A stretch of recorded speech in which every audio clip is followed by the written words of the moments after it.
Hi everybody, today I'm going to be showing you a tutorial on how to crochet these arm warmers. I've posted them on my Pinterest and also on my YouTube shorts, and I've gotten a few comments to make them. This is my first tutorial ever, so I really hope you enjoy.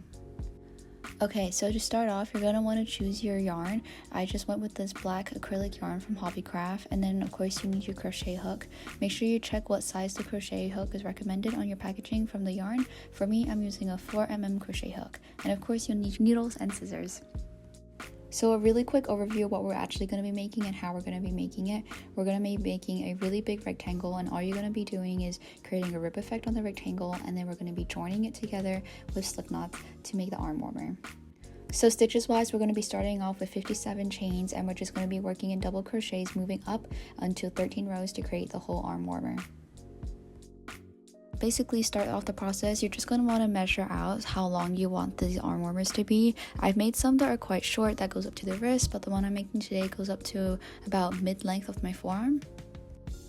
So for the length for the one I'm making, it's about 30 centimeters long or 12 inches, and so I started off by doing a slip knot, and I just did 57 chains across.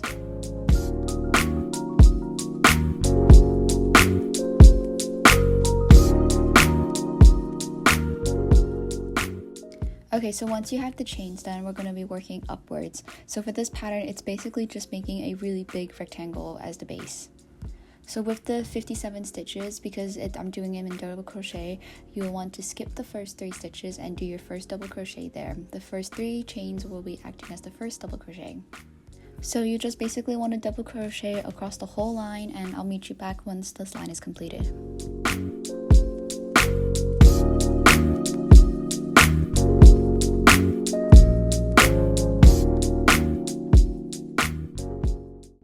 And now I'm just doing the final double crochet of this row, and then you're going to want to chain 1 and then turn your work around.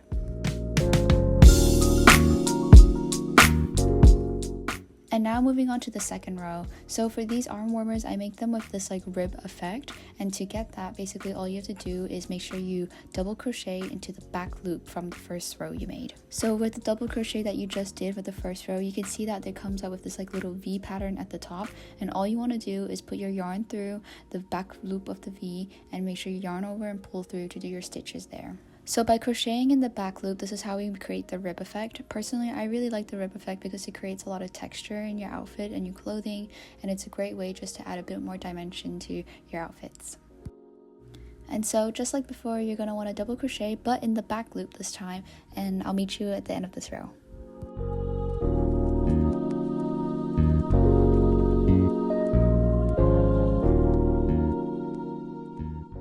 Okay, now that you've finished this row, you're going to want to do the same thing. You do your final stitch and then you chain 1 and turn your work around.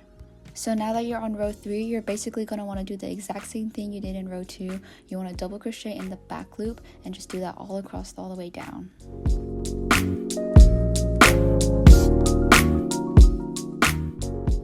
So just keep going with the double crochet, but remember to crochet in the back loop of each stitch to create the rib effect, and just keep going until you reach the length of your wrist.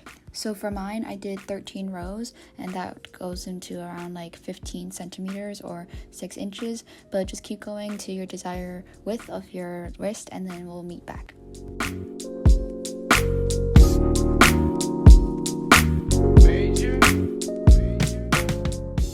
So the more you crochet and the more rows you make, the rib pattern becomes really obvious, and you can see the more rows I did, the stitching becomes clearer, and just remember to keep doing it in the back loops to create the rib effect.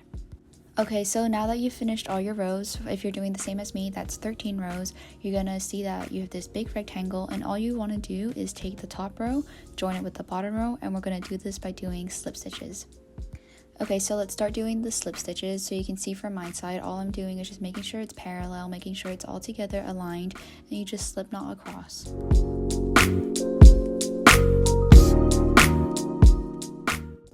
So you're just going to slip knot until you reach where your thumb is. So for me, that's around stitch 39, but I recommend just measuring it against your own hand to make sure it's exactly where you are, because you are making a hole for your thumb and you want it to align with the rest of your hand. Okay, so once you've reached where your thumb hole should be, you're going to want to slip knot on the top row only. So basically what this means, it's when we're joining it together, you're only going to want to slip knot one side instead of both sides together now.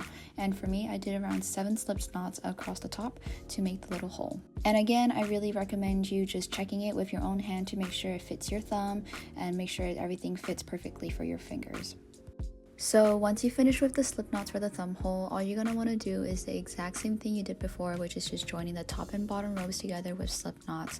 This will just help it join everything together, so instead of having a rectangle, you'll actually have a arm warmer now. And before you cut everything off, just make sure you try it, put it on, see if it fits, see if especially if the thumb hole is aligned, and if it's not, just undo the stitches and make sure you do it to make sure it matches yours. For me, this measurement has worked for my arm every single time, and I've been happy with it. So I think once you find what measurements work perfectly for you, you can just replicate and it'll be perfect.